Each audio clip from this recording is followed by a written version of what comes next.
welcome back to my channel, Liv Slockett. I hope you are all doing well. This week's video, I want to talk about some small ways I like to stay aligned, inspired, and motivated when it comes to being creative and igniting my passions. This is super important to me because it gives me this spark in life, and I think that it's crucial to know how to ignite your own spark in your own life for yourself to live a more fulfilling life.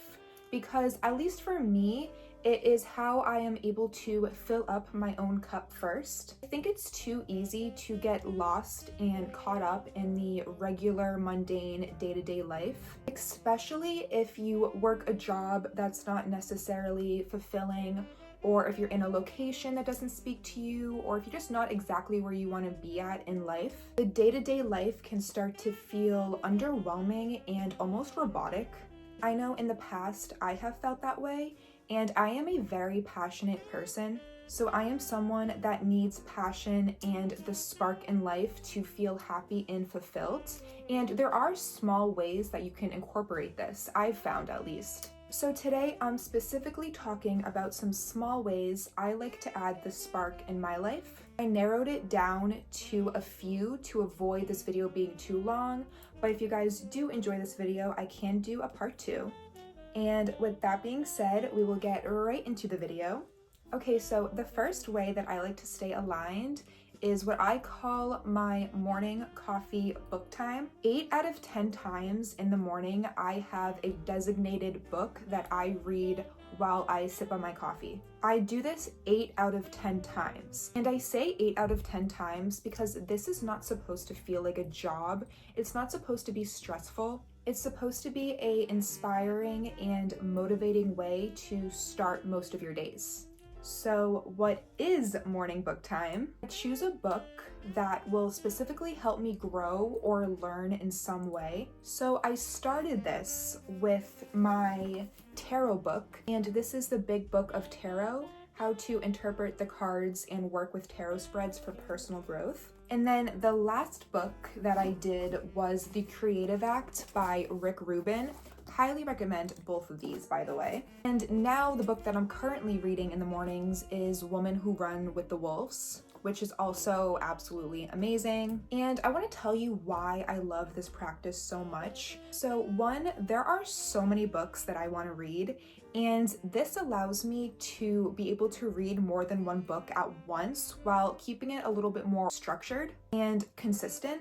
2, my morning books are more like self-helpy educational books.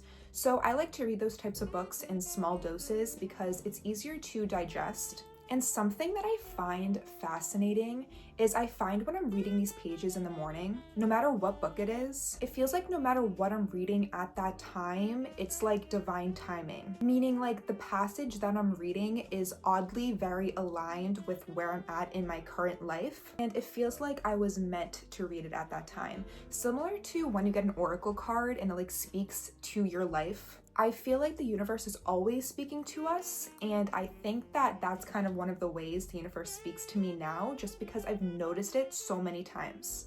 And I just go with that because I believe in magic, and I believe that we're always getting signs and messages. The third reason why I love this so much is also because I have ADHD, and it's better to read in small doses for my attention span, to be honest. My biggest tip with this practice is do not have a specific date when you want to finish the books. It's really not supposed to be that serious. I read anywhere from 1 to 4 pages every morning. It doesn't take me a long time to drink my coffee, therefore it doesn't take me a long time to read, but it's enough for me to feel good about putting the time into something that I love and want to learn more about. It's also enough to spark some more ideas or give me something new to think about outside of my regular day-to-day life. And the fourth reason why I love this practice so much is because it's easy for me to make time to read while doing something that I already do. I used to go on my phone while I was drinking my coffee, so it's not like I'm not sitting there anyways. If you don't drink coffee or tea, you could always read while you're eating breakfast. If you don't eat breakfast, you can always read right when you wake up instead of scrolling. It's not impossible to find the time to at least read 1 page in the morning. Okay, the next practice that I like to do to stay aligned with my passions and goals is mirror work. Most nights, I like to take 3 minutes and 33 seconds to do mirror work with 528 hertz on, and that is the frequency of love. I do 3 minutes and 33 seconds because that number is very significant for me. You can do any amount of time that works for you, but I also like that time because it's shorter, so it's easier to fit into my regular routine. But you guys, mirror work is so powerful. So I like to take my handheld mirror, and you don't need a handheld mirror, you can do any mirror that works for you. But what you do is you look deep into your eyes with the mirror in front of you, and you speak your heart's desires as if they've already happened. And let me tell you, this can be really trippy because after about a minute, if you get really into it, and it might feel awkward at first, but if you keep doing it, you will start to it starts to feel more normal, and then you can get really into it. And for me, it's usually about after a minute. It's like you're looking at your future self's eyes looking back to you. I don't know how else to explain it. If you've done mirror work before, you might know what I'm talking about, but they say your eyes are the windows to your soul and that mirrors are portals. And what it feels like is the future self that already has what you're speaking is looking back at you. That's the best way I can describe it. This practice has been around for a very, very long time, for a good reason, because I really feel like it works. It's so powerful. If you do this, just remember to spiritually cleanse your mirror every now and again because it is a portal. But every time after I do mirror work, I feel amazing. I feel very aligned with my goals. I feel very aligned with my passions. I just think it's such a great way to end your day. I feel like if you try it once and you don't like it, I can see why, because it's a little weird. But if you just try it for a week or a couple weeks, I have a feeling you're gonna start to like it. At least that's what happened to me. The next practice that I want to share is simply consuming as much art as possible, all different types of art, and also art that matches your vibe. I think a mix of both is great because it helps you expand while also keeping you inspired. If you are a creative, you love art. So keep consuming what you love. It's as simple as that. A couple of ways that I like to keep track of consuming art is, one, I have the movie of the week in my planner, and this is a part of my planner that's sectioned off to my movie of the week. I pick out the movie before the start of each week, and I like to rate it 1 through 10. The movie that I picked out actually for this week is called That Thing You Do, and I liked it. I thought it was really cute. I watched it because a lot of people compare it to Almost Famous, and I understand the comparison, but I think Almost Famous is better.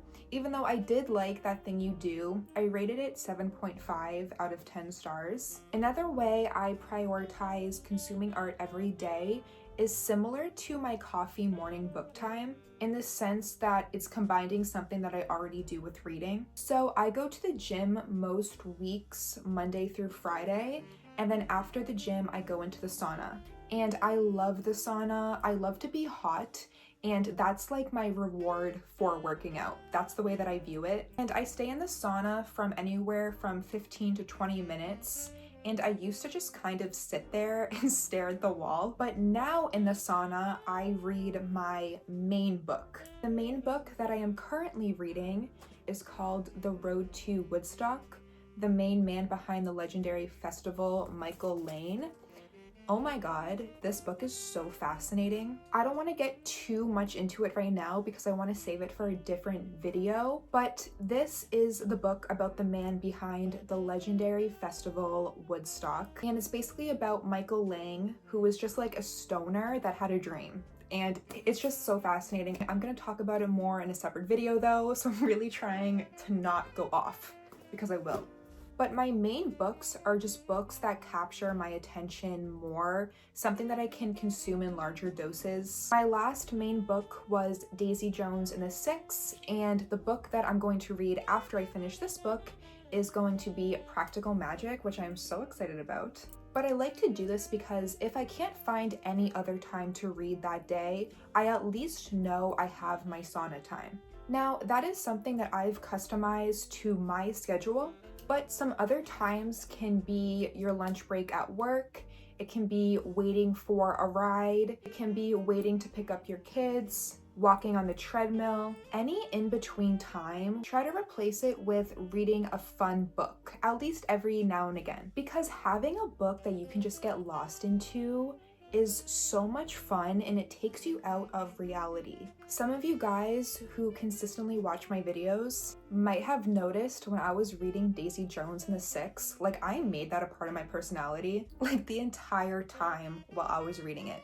I wore 70s makeup to work, I wore 70s outfits to work, and I still do, but especially when I was reading Daisy Jones and the Six. I watched a Fleetwood Mac documentary about all the drama that went down. It brought a spark into my life and I just went with it. Now, I've always loved Fleetwood Mac, but when you read a good book, it just brings you into that world more. Lastly, another way I like to stay aligned with my passions and continue that spark in my life is to learn a skill in small doses. I am going to use tarot as an example for this. So as I mentioned, I read my tarot book every morning while drinking my coffee, and during that time, and I still do this, I pull a tarot card before my day starts, and then I can see how accurate I am and I can learn from it. I also found an in-person tarot class, and I briefly talked about this I don't even know how many videos ago, but we would all meet together once a week after work and practice tarot for 3 hours, which brought me such a spark to life because it was so much fun being around people who shared the same passion. I also loved being able to freely talk about tarot in that environment. That class was 6 weeks and I came out of it way more confident with reading tarot cards. Shortly after that, I found out that my all-time favorite tarot reader here on YouTube, Rosology, I have been watching her videos for years and I absolutely swear by her. Like, I cannot say enough good things about Rosology, and I found out that she has an online tarot class, which I was immediately like, yes, I am doing that. So that got me super excited. So typically after work, in between going to the gym, I would go to the library and I would watch one of her class videos. And it just feels so good taking the time to do something that you love, that you know is going to benefit you. I love tarot, I'm passionate about it. I've had tarot cards for years and it's helped me with my own personal journey. So taking the time and the steps to deepen my understanding and connection to tarot has been very fulfilling for me, and it even sparked my idea to start doing pick a card readings on this channel once a month.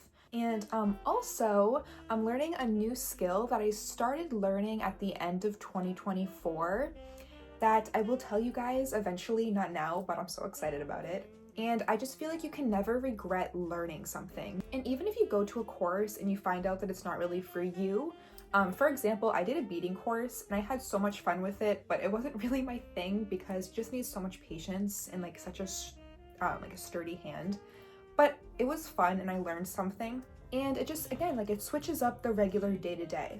And with that being said, I hope you all enjoyed this week's video and I will see you next week with a new one. Bye!